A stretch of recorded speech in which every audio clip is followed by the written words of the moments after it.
So it is such a delight to be here in conversation with the political theorist Maeve McKeown. I have long been an admirer of Maeve's work, which is concerned with the question of who bears responsibility for structural injustice and exploitation. And she's also concerned with how we face up to that responsibility, especially when we take many of the injustices we see around us to be global and structural in scope.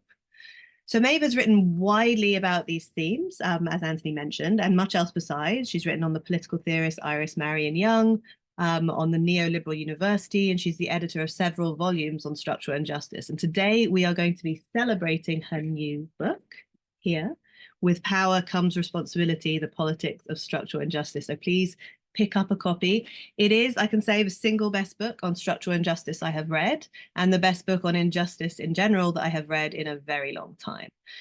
So in it, Maeve challenges some of the more anodyne accounts of how we think about power and responsibility today. It's often suggested that where injustices appear structural or appear global, and where injustices seem to be produced by all of us going about our everyday lives and doing nothing really very wrong or notable, it's often suggested that in those cases, we are all either all blameless or all complicit. Now, with her razor-sharp account in this book, May cuts through these kinds of easy explanations to give a really politically compelling way of thinking about injustice, power, and responsibility. And in doing so, she really addresses a huge range of complex and urgent issues. We're not going to get through all of them today, but briefly, she talks about global justice, sweatshop labor, climate change, how we should think about the relations of individuals and social structures, of states and corporations, power and practice, and about what we as individuals can do in the face of structural injustices. And she does this all by deftly weaving together a range of different approaches to political theory, so liberal political philosophy, critical and feminist theory. And she never loses sight of the political implications and the politics of what she's saying. So it's a really wonderful book. I urge you all to pick up a copy. But I don't want to speak too much. I want to hear Maeve speak. So Maeve, please start us off by maybe introducing us to the book and telling us a little bit about how you came to write it and what really brought you to the topic. I mean, thank you so much for that lovely introduction, Katrina. I'm a huge fan of yours as well. And your book, In the Shadow of Justice, is the best political theory book of the last decade, I would say. It's so, so good. What made me write this book? Well, I got involved in anti-sweatshop activism when I was a teenager. And, I was obsessed with Naomi Klein's book, No Logo. And, that was my kind of political awakening and kind of the late 90s, early 2000s, looking at this kind of anti-corporate, ultra-globalization movement. And then when I went to uni to study politics and international relations at Manchester, we didn't really talk about any of that stuff. That just kind of wasn't really on the academic agenda. And then I came across Iris Marion Young's work, and she just absolutely got it. She just 100% got the kind of politics, the kind of ideas that I was really interested in. And she was writing this amazing work about our responsibility for sweatshops. And yeah, that just got me completely hooked. And it was a bit of a winding road and it wasn't a direct kind of trajectory straight to the PhD, but eventually I did a PhD on Young's theory of structural injustice and responsibility for it. And eventually that PhD made its way into this book. Um, but it all really comes back to this idea of responsibility. Am I responsible for things like sweatshops? Am I responsible for global poverty, for climate change? What really does it mean to say that you and me as ordinary people, we're responsible? Is that the right way to think about it? And I think ultimately it's not. And that's really what I'm trying to get across in this book. Hmm.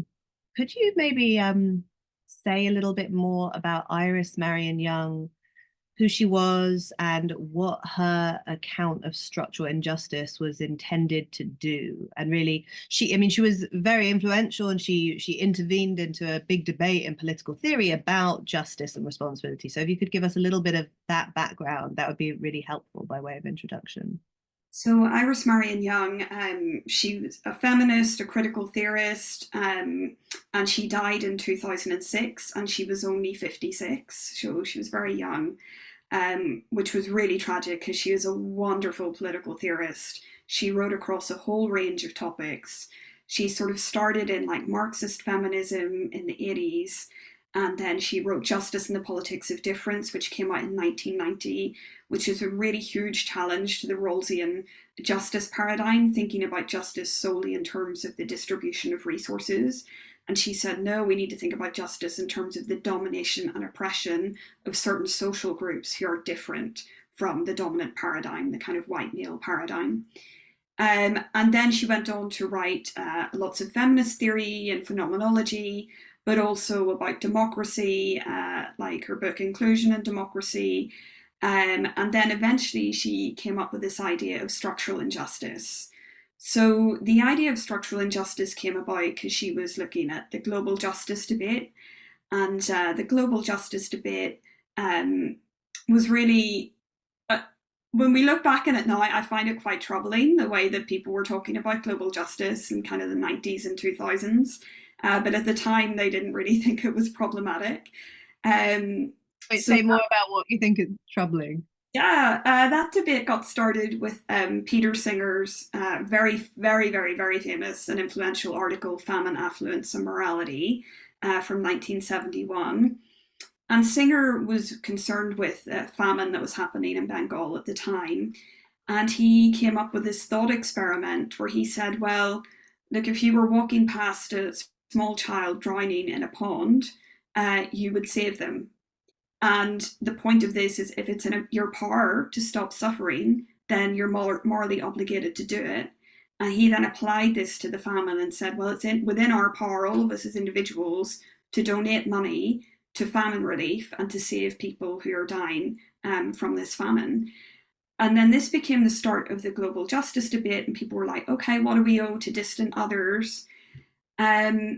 Which, you know, is a really important question, but it kind of captured the field in a way that is problematic because it became all about what do we rich Westerners and predominantly white people, because Singer's audience is kind of the average American family, as he calls it, what do we owe to those poor other people over there, predominantly black and brown people living in poverty? And sort of using the analogy of a child drowning in a pond implies that these are people with no agency, who have no way of potentially helping themselves, who have no say in what it is that they actually want. And also, this narrative completely obscures the fact that we're connected to people living in poverty through international trade, through the global economy, through exploitation, through a whole history of colonialism. It just erases all of that. So that's why I think this is incredibly problematic as a way of thinking about global justice and our duties to other people. And then the global justice debate had sort of moved from this ethical framework to a political philosophy framework. But the political philosophy framework wasn't really much better, right? So the political philosophy framework took Rawls as a starting point, and you know, you've written the kind of definitive book on Rawls and what's going on there. So Rawls, you know, he had this theory of ideal justice in a closed society, and it's a theory solely about distributive justice. So how should we distribute the benefits and burdens of social cooperation? And then global justice theorists were like, okay, Rawls, if you're going to be consistent, you should apply your theory of distributive justice across the whole globe. And then other people came in and said, no, distributive justice only applies within a closed society because there are certain kinds of relationships between co-nationals or between co-citizens. The state is special in certain ways. It generates duties of distributive justice. But in my opinion, none of this was really, still really not very helpful. So when we're thinking about the scope of distributive justice and we're thinking, okay, does it apply globally? Because maybe we have some sort of relationship with everybody in the globe because of social cooperation. Yeah, what about that history of colonialism, the history of stealing and exploiting resources from the global south? That doesn't get talked about. The debate is about how should the state distribute resources to individuals, which then obscures power relations between different states. It doesn't help us think about international institutions, international power relationships. And then they're talking about ideal theory. So again, they're not looking at social group difference, how people are oppressed according to gender, according to race, how that manifests in different locales. And statists kind of assume that we have redistributive apparatus within nation states, which some states don't necessarily have a very strong redistributive apparatus. And a lot of that is due to the global international economic order and the ways in which it prevents states from developing those distributive apparatuses through things like structural adjustment policies and debt. So this debate, even though it was within political philosophy, to me was not asking the right questions at all, right? And that's when Iris Marion Young came in and she was like, wait a minute, guys, like, this isn't really working. Like, we need to talk about global labor exploitation, supply chains, and essentially we need to talk about the structures that exist at the global level and how they are enabling some actors and how they can constrain other actors and how certain groups of people end up being dominated and oppressed. So this was her theory of structural injustice. By all of us sort of participating in normal economic processes, political and social processes, we end up with some groups of people being dominated and oppressed. And Young's answer to that was, well, everyone connected to that shares responsibility to try and change it. That we share a forward-looking political responsibility. We're not blameworthy for it. So Young kind of transformed the global justice literature in a really important and brilliant way, I think. But what I try to argue in the book is that she didn't take power relations seriously enough in her theory.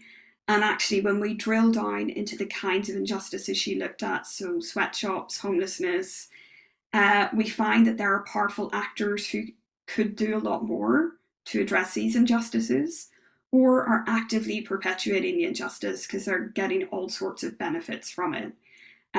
So I think those sorts of powerful actors are actually morally responsible for these structural injustices.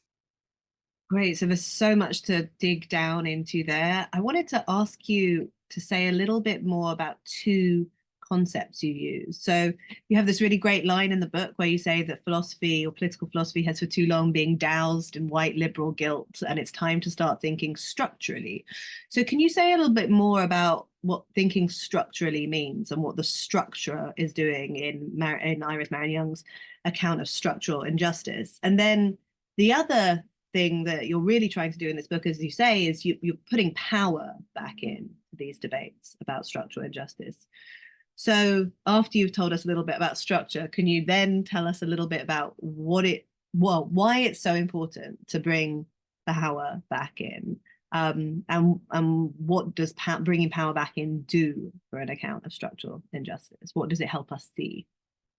Great, thanks. So structure is this notorious concept in sociology, in political philosophy, because it's incredibly difficult to define what is structure, right? And Young comes up with this idea that structure is the combination of four different things. So it's about objective constraint, the way that we're constrained within structures. This could be material infrastructure that constrains us, it's the law, it's social norms. She also says it's made up of our social positions. So we're all placed in different positions within society according to things like gender, race, class, etc. And this will condition the kinds of actions that we can take in the world. The third aspect is we're constantly reproducing structures whenever we act. So when I buy a new t-shirt, I'm reproducing sweatshop labour. When I'm giving this talk in English, I'm reproducing the English language. And then the fourth aspect is all of our activity within these structures ends up creating unintended consequences. And the unintended consequence is the domination and oppression of certain social groups. So I kind of get into this in the book thinking that, yes, we reproduce structures through action, but it's not true. Young's takes the Anthony Giddens view that structures exist only in action. They only exist in the act of reproducing the structure. I don't think that this is accurate, so I draw on a critical realist ontology by Margaret Archer, and she wants us to separate structure and agency. So we need to understand social structures, what they are, how they position us and create vested interests within different positions within society, then how we interact with those structures through our agency as individuals, as collective actors, and then how all of this activity ends up with a different structural elaboration at the end of that process. And I bring in power then because I think, okay, we're all interacting within structures as agents, and that's going to create new unintended outcomes. But some agents have more room to maneuver within these structures, right? So powerful agents, rich states, massive multinational corporations, they have the capacity to manipulate structures and to act in ways that will try and perpetuate their interests going forward into this new structural elaboration. So we really need to look at what these powerful actors are doing to really understand what's going on within these social, political, and economic structures. And I think once we do that, then we can see where responsibility really lies for structural injustice. And then we can also think, okay, how do we change these structures? Yeah, great. I mean, I think that your move to bring back power into debates about responsibility and structural responsibility is just so important, because it always strikes me when, sometimes the outcome of these accounts of structural injustice are to say, I mean, in a reductive way, we are all responsible. But then surely there are more powerful people and less powerful people who have different degrees of responsibility. It also seems to me that if you're talking about, as many theorists of structural injustice do, a capitalist social system, don't we want to say there are capitalists and maybe there or at least there are powerful classes of people? And so how do we deal with these collective power differentials? So you in the book say that you're against this kind of we're all complicit, we're all responsible argument. So can you say a little bit about why and where you want us to go when thinking about power and responsibility? Yeah, great. So the standard narrative is, and certainly in the global justice literature prior to Young, was that we are all morally responsible for global poverty. And then Young came along and said, okay, we need to talk about structures. And then she says, but we're all equally politically responsible for these structures. And I just think this isn't taking seriously the fact that we do not all have equal amounts of power within these structures, right? We need to think about power to understand responsibility better and more accurately. I kind of don't really know why this already hasn't been a discussion until now. It seems really obvious, but for some reason it's not. So if we look at something like the global garment industry, which I look at in the book, I find this incredible statistic from a Business of Fashion and McKinsey report. So not, from some like Marxist, ranty kind of article, like from the inside of the industry, saying that 20 corporations in the global garment industry make 97% of the profits. Just 20 corporations, right? So these corporations, they are the ones driving that industry. They are the ones who have it within their power to alleviate sweatshop conditions. And they're not doing it. They're not just not doing that, they're actively campaigning through lobbying and all sorts of related activities to try and maintain the structures the way that they are. This race to the bottom that, destroys workers' working conditions and wages. So whenever we look at that sort of situation, I think it's totally implausible to say that you and me as a consumer, we share the exact same kind of responsibility as one of these super winner corporations like Nike or H&M or Zara. Those corporations are morally responsible for perpetuating sweatshop conditions in this industry. But I think for us as ordinary people, it's not that we have no responsibility for these structures, but this is where I totally agree with Young. I don't think that we're blameworthy. And I get into that in a lot more detail in my book than Young does, because she just sort of says, I don't think we're to blame, because blame is not very helpful. When you blame people, they get defensive. So, kind of pragmatically, it's not a very helpful response. Um, I sort of say, actually, when we look at moral philosophy, when we look at traditional theories of moral responsibility, we can't really pin the blame on consumers and ordinary people. It doesn't work, it doesn't fit deontological and consequentialist theories of moral responsibility. And I also think, in terms of complicity, it's implying that we're somehow blameworthy. It's still implying a kind of blameworthiness for these structures. But I think we are born into these structures. We have to participate in these structures. We are constrained by the structures too. So instead, I think we should think about taking political responsibility together to try and change the structures. I think that is the right approach. And that involves blaming the agents that are properly to blame, these powerful agents that are actually perpetuating sweatshop labour or other structural injustice or failing to alleviate it, and trying to get them to change. So it's our political responsibility to identify and blame the agents who are more directly responsible. Is that how you would put it? Or Yeah. yeah, it's a really powerful theory and really compelling and convincing to me. Do you think maybe we could talk a little bit more actually about sweatshop labor? Because one of the things you do in the book is you give us this really amazing typology of different types of structural injustice. So you have pure, deliberative, and avoidable. Sorry, deliberate and avoid, not deliberative, deliberate and avoidable. And each of them you think corresponds, or you show how each of them corresponds to a real world example.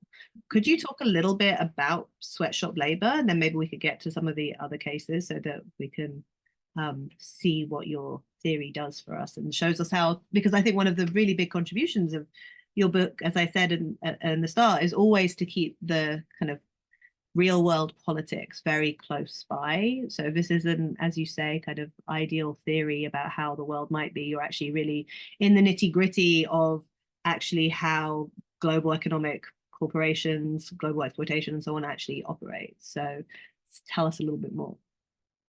Yes, so I categorize sweatshop labour as a deliberate structural injustice. So, what I mean by this is it's structural in the sense that it hasn't been created by any particular agent, like nobody set out to cause sweatshop labour. Instead, it's a result of all sorts of cumulative processes that have happened over a long period of time.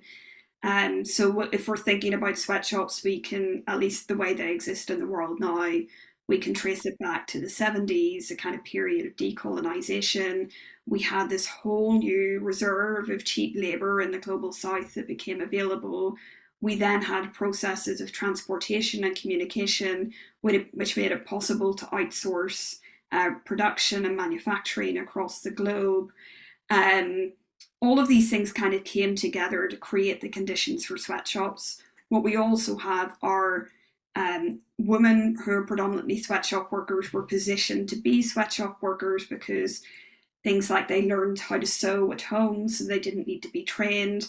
They're considered to be docile workers in many places. They're paid lower wages because they're not seen as the breadwinner, etc. So all of these different structures and processes come together to create these conditions for sweatshops, right? So it's not that anyone created it. However, what we now see within the global garment industry is these massive multinationals, especially these 20 super winners, who are manipulating the situation for their own benefit. So they do this through lobbying, they lobby their own national governments, they lobby international institutions, they work in business roundtables to try and get what they want. They also use corporate social responsibility, so they're sort of pretending like they are these really ethical actors and we can trust them, and social justice and environmental issues, when that's not really true, right? They're just trying to increase their moral authority. And they set the rules in the industry themselves. They do this through private partnerships where they decide how the industry will be regulated, which is obviously very weak and toothless, not legally binding. And they're constantly manipulating consumers. So they're constantly finding new ways to encourage us to buy new clothes, to think that we constantly update our wardrobes through new trends. They do this not just through traditional advertising, but through social media influencers, through product placement. Zara pioneered this, we used to have a few fashion seasons a year. Zara changed the whole industry so that we now have 52 seasons per year, these constantly newly updated designs, etc. So there's so much going on within this industry. When we kind of lift the lid and try and look at what's going on, we can see that these corporations are acting in all sorts of ways to perpetuate sweatshops. And we know also that things could be different, because we saw a brief glimmer of hope with the Bangladesh Fire and Building Safety Accord. So after the Rana Plaza factory collapse in 2013, in which over 1,100 workers were killed, there was so much pressure on the industry that they implemented this legally binding agreement for 5 years to improve fire and building safety conditions in Bangladesh. And then it was extended for a further 3 years. And the Bangladesh Accord, under that accord, thousands of factories were inspected. 90% of them fixed their fire and building safety issues. Many factories were evacuated. 2 million workers were trained in fire and building safety. 2 brands were taken to court and were made to pay $2.3 million to fix fire and building safety issues. So, that worked to some extent. However, it was only for a short period of time, right? It would expire after 8 years. It would only apply in Bangladesh, not in any other garment exporting country. And it only applied to fire and building safety. It didn't apply to wages and rights to unionize. But it shows us, if there were legally binding agreements and if these were global, we wouldn't have to have these incredibly unsafe factories that people are working in that are liable to collapses or factory fires. That doesn't need to be happening. It's happening because these corporations are making it happen. Right. And so this is why it's under your category of deliberate structural injustice. You also, sorry to flip cases, but you also on the one hand, you have sweatshop labor, but you also talk about climate change as a different kind of case of structural injustice. So could you maybe draw that contrast for us? Yeah, so climate change I describe as a pure structural injustice. And what I mean by that is Young's original definition of structural injustice. So she says structural injustice is the unintended outcome of all of these cumulative activities, and nobody can be blamed for that. And I think with climate change, it's a bit of a controversial one. I'll kind of explain why it's controversial. Why is no one can be blamed? But you say it's something to do with the relation of climate change and capitalism. Yeah, exactly. So, climate change, nobody caused it. Again, it is, properly speaking, an unintended consequence of all sorts of different processes, right?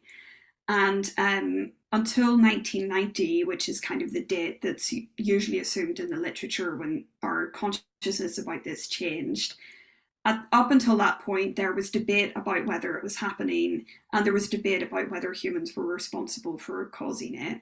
After 1990, we knew it was happening. We knew that humans were responsible. But I think up until 1990, it was certainly a pure case of structural injustice because we just didn't know, right?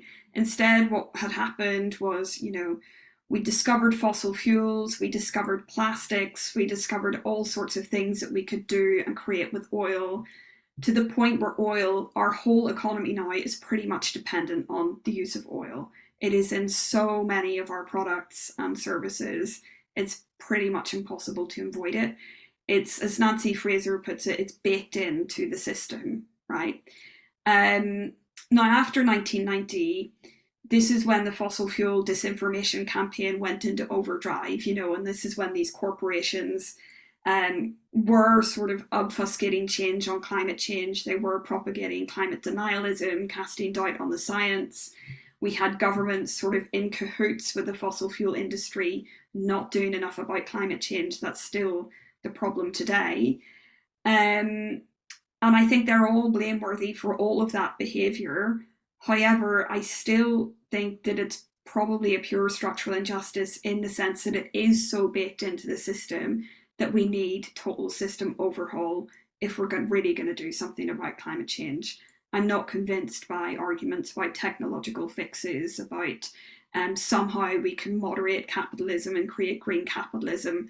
I don't believe that. I mean, you just have to look at Marx and Engels. They already pointed out in the Communist Manifesto that capitalism was going to totally degrade the environment to the point where we were going to destroy the world, essentially. That is the logic that's built into capitalism because it's built on constant growth, constant accumulation, constant extraction of the Earth's resources. So I think we need a new system. So to me, that's why ultimately I argue it's a pure structural injustice. So just to ask you a little bit about that, is that, but could you not say if it's so closely tied to capitalism, but we also think capitalists are in some sense responsible for capitalism? Is there not, would that be not deliberate? Or why not deliberate? Well, that's an interesting question. Are capitalists responsible for capitalism, right? Because You might say no, but yeah, I think I would say no in the sense that capitalism is a structure, right? And capitalists are also constrained, but my argument is that they are constrained in different ways to ordinary people, and there's a lot more that they could do to alleviate injustice in ordinary people. Um, yeah. oh, that's great. Okay, so I want to open up to questions from the audience soon, but just wanted to ask you a little bit about two cases that you don't really talk about in the book, but I would love to hear you talk about now.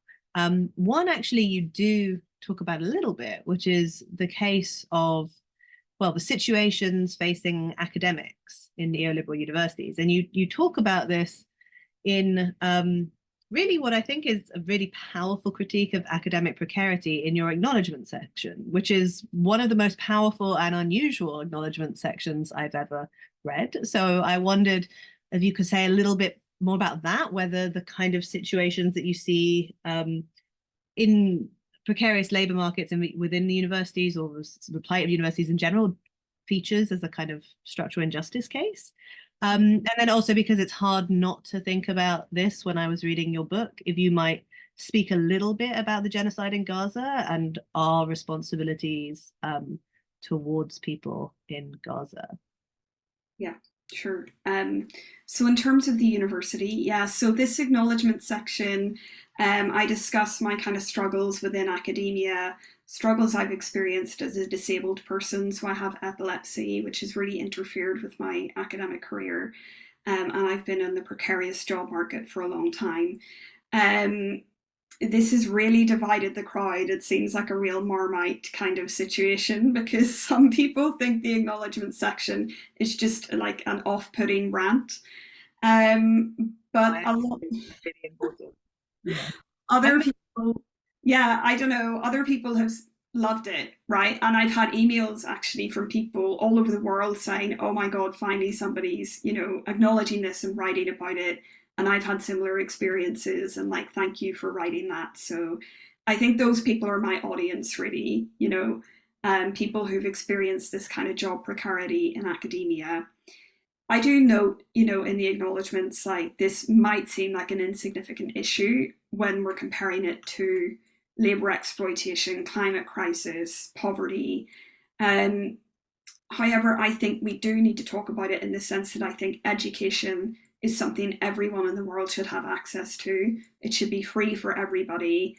And we have to look at who is able to access education in the first place and who's able to be an educator. And if we have a situation where people are being locked out from those positions because of the social groups that they belong to, that is an injustice, right? And contemporary academia is structurally unjust in just so many different ways. It's very difficult even to know where to start with that. But I think if we just talk about job precarity, there are very, very few jobs in academia, permanent jobs. In the UK, about 70% of academic jobs are temporary contracts. And there's all sorts of statistics that, you know, women, people of color, disabled people are more likely to be on temporary contracts. It creates all sorts of problems, things like mobility, having to move different countries, different cities for jobs, you know, low wages, not having any stability in your life. And yeah, it just, these are horrible, horrible working conditions that we're dealing with right now. Um, yeah, so I talk about how all of those things have kind of impacted my ability to be able to write this book. I mean, this book, you know, I did my PhD, it finished in 2015. This book's only coming out now, excuse me, because, you know, it's just taken forever to get a decent job. And I've just been applying for hundreds of jobs, which has just wasted my time massively. Yeah. And then in terms of Gaza, yeah, so the situation in Gaza is a genocide, right? So that's a deliberate form of repression. So it's different from a structural injustice in that sense. Um, what I do want to do in future work is consider structural injustice and settler colonialism. What is the relationship between those two things? I think that's actually quite complicated because, you know, Patrick Wolfe describes settler colonialism as a structure, not an event. However, it is a deliberately created structure, right? So it's not like structural injustice in the sense that me and Young would talk about. It's a kind of unintended consequence, even if people are deliberately perpetuating it. It's still, in some sense, just happened cumulatively, right? Settler colonialism is deliberately imposed and is imposed through repression like genocide, like the occupation of land. And in that sense, in Palestine, we're still in that kind of first phase of the situation, genocide, deliberate removal of people from the land, taking the land, occupying it with settlers. Then those more kind of structural elements, cultural assimilation, they come later. We're not even at that point yet. So yeah, I think the structural injustice framework, I'm not sure yet what it has to add.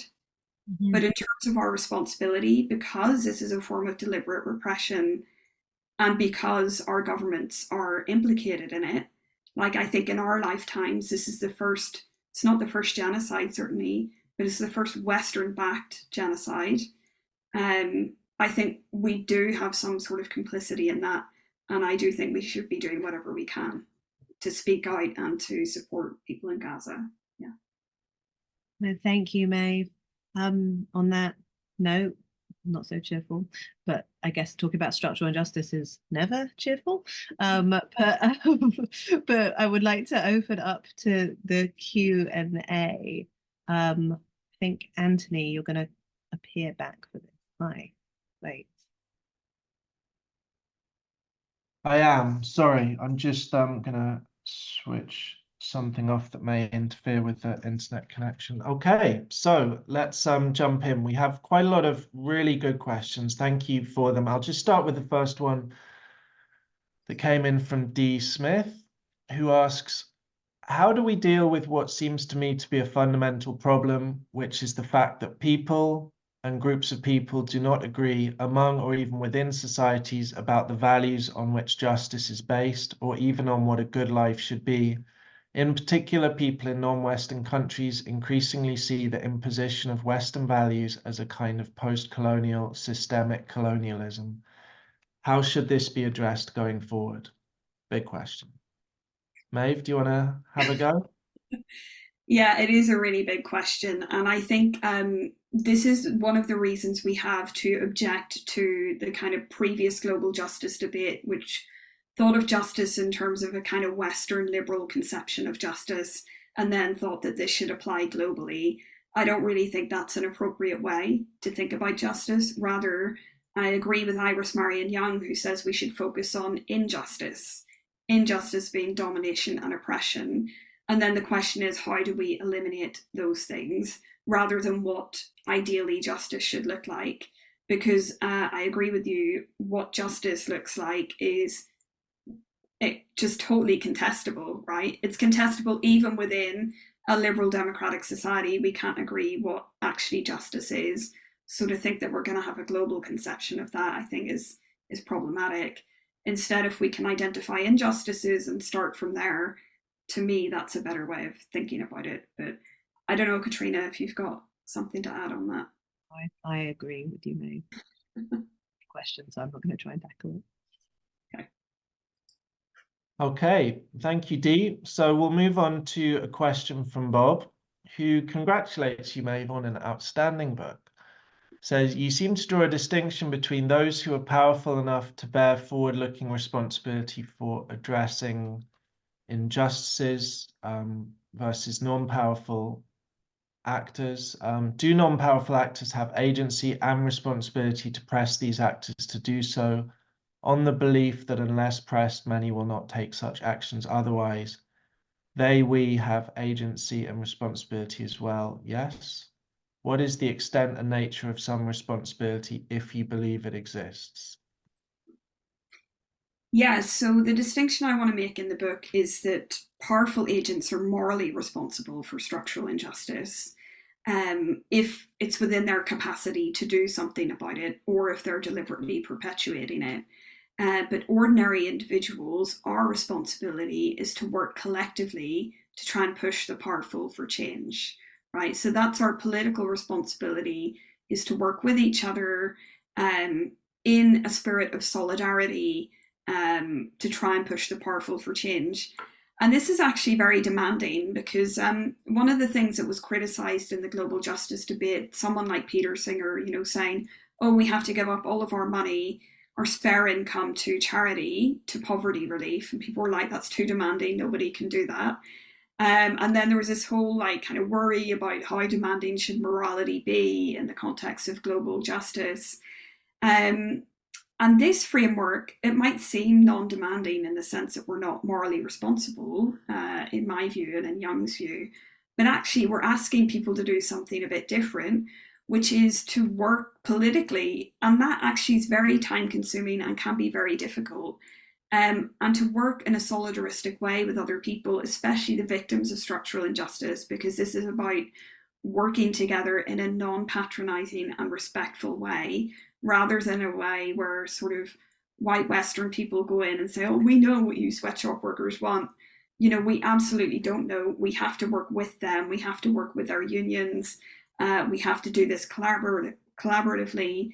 That involves, sort of unlearning any sort of perceived prejudices you might have, learning how to work with people across differences, learning about what people need on the ground. So it's a lot of self-education, it's a lot of talking to other people, and then the kind of actions that we're going to do. So in the final chapter of the book, I look at some potential actions that we could take, and I use the anti-fossil fuel movement as an example, and I look at the range of kind of tactics that they've used. So things like divestment from fossil fuels, but also using litigation, pushing for new legislation, using the media, rescinding sponsorship from cultural and sporting events, challenging the PR industry, challenging the recruitment pipeline, so encouraging young people not to go into the industry, challenging fossil fuel advertising, which has been a successful strategy in the Netherlands.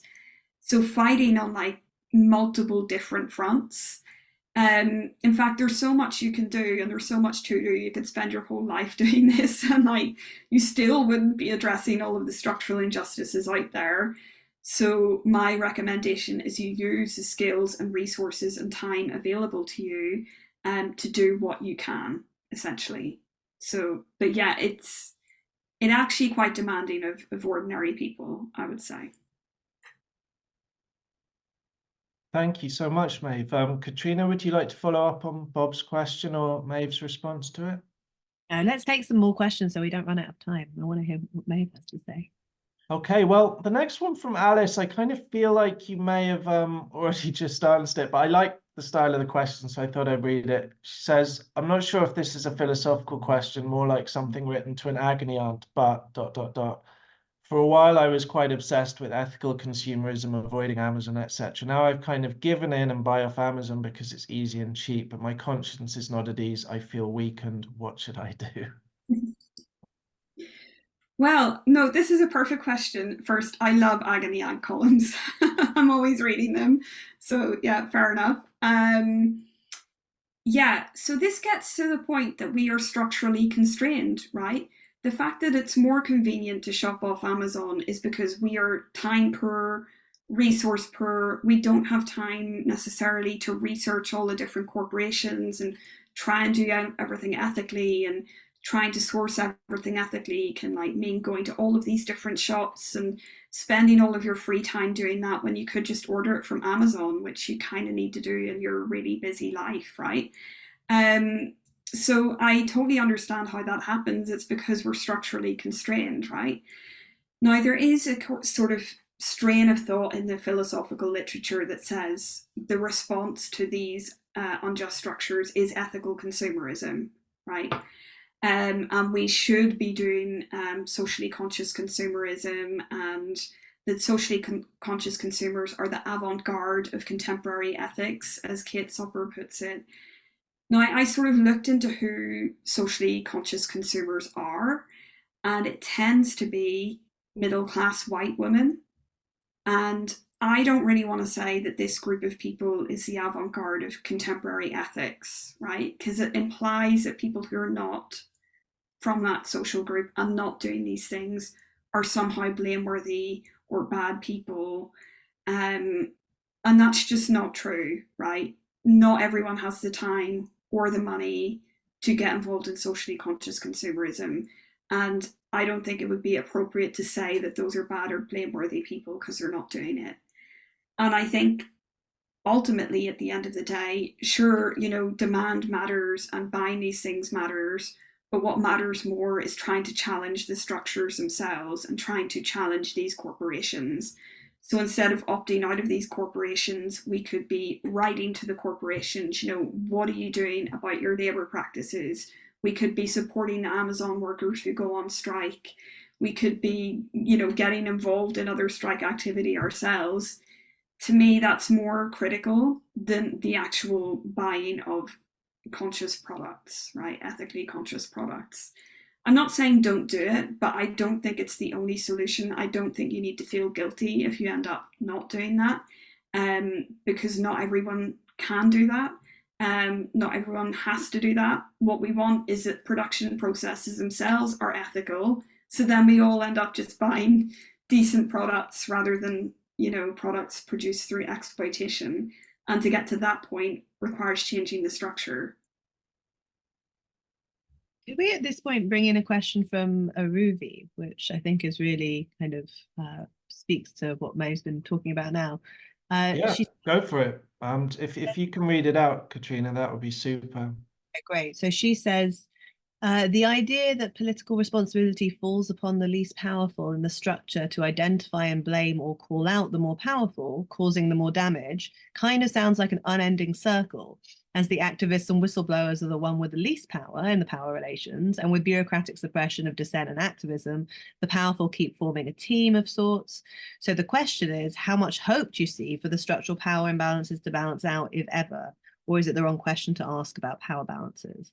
I think this really speaks, Maeve, to what you were just talking about who some of the agents are in this and where we should look for what kinds of agents or collective action might offer actual hope or remedy. Yeah, this is a really important question that gets at loads of different issues, actually, because one of the issues that's come up in this literature is that when we say that everyone connected to structural injustice is politically responsible for it, it includes the victims. And some people, Young said this initially, and some people were like, oh, you're victim blaming. How can you do that? The victims don't have any responsibility at all.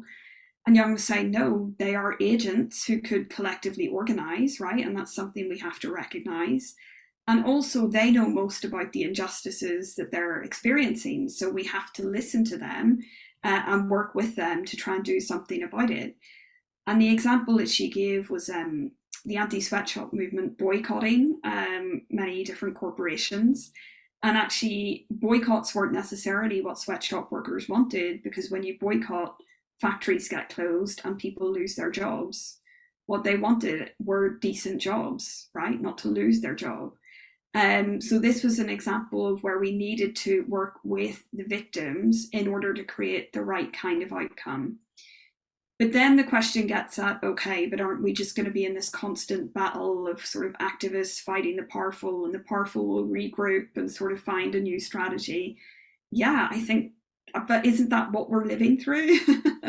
I'm not sure how we get out of that other than trying to create new structures that are better for people and for the planet.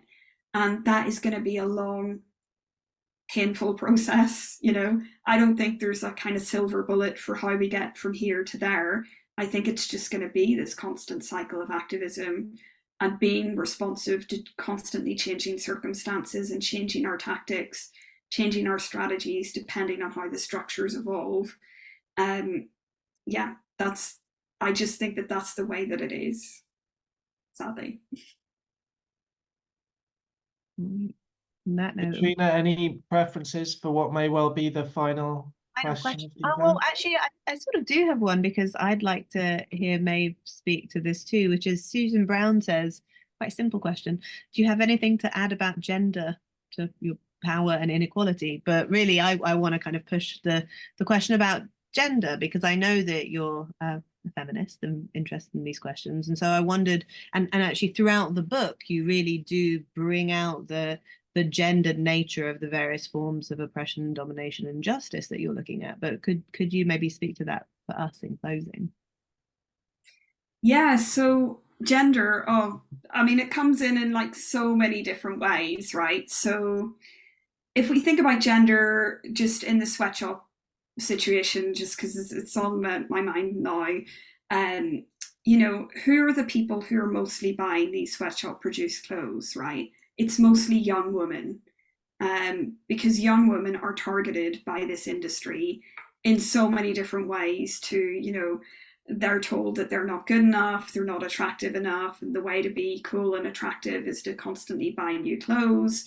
They're sold this idea through social media, through film and TV, and there are kind of social norms for young women about how they have to appear. They need different clothes for all sorts of different occasions within their life.